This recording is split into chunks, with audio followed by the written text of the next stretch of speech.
الرحمن الرحيم. السلام عليكم ورحمة الله وبركاته. walaalayaal waa idin salaamay.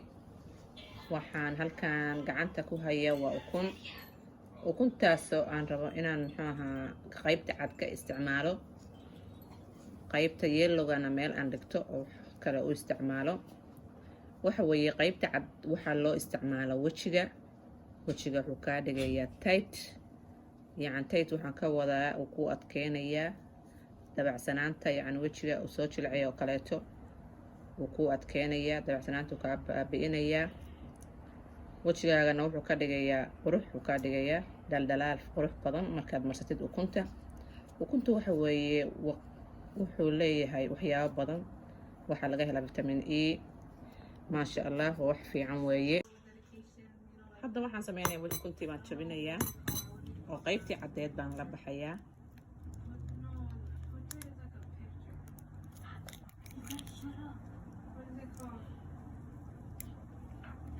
qaybtii caddeed baan la baxayaa.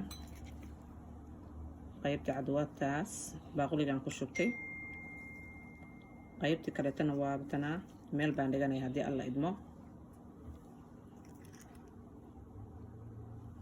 marka qaybtan cad waad garaacaysaa,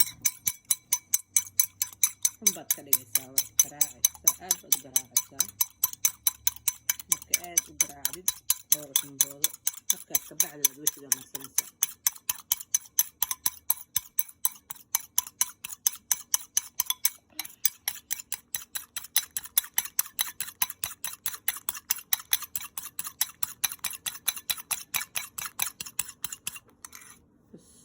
markuu kuu noqdo wejigaad marinaysaa, wejigaaga kaaliska arag kuu noqonayaa. asbuuci 2 jeer ama 3 jeer haddaad marisid hadaad arki doonta maasha allah. wejigaaga wuxuu kuu noqonayaa qurux, dhaldhalaal, tight, saagin skinka oo dhan waa kaa dhamaanayaa haddii alla idmo. waxaad noqonaysaa dhalinyaro, aad noqonaysaa. wejiga adigu marsa mar walba ood ogaan doontaa ukunta cad, qaybta cad haddaad marsid mar walba adaa wejigaaga la yaabi doontaa haddii ilaahay kuu idmo biidni raxmaan. marka walaalayaal ha moogaanina, alaabtaan isku ogaada haddii alla idmo. qof kasta waa inuu marsadaa, waa qayb maasha allah. marka dhaldhalaal haddaa u baahan tahay ukuntaan isku ogow adig. ukuntaan haddaa isku ogaato waad ogaan doontaa wajaateeniya siyaangar baad noqonaysaa. marka ilaahay subxaana wa tacaala qayb badan allah nooda siiyo dhammaanteenna. ilaahay akale xasanaada naga siiyo dhammaan.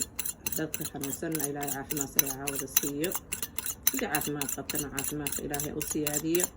khayr badan baa idiin rajeynaya walaalayaal. asalaamu calaykum waraxmatullaahi wabarakaatu.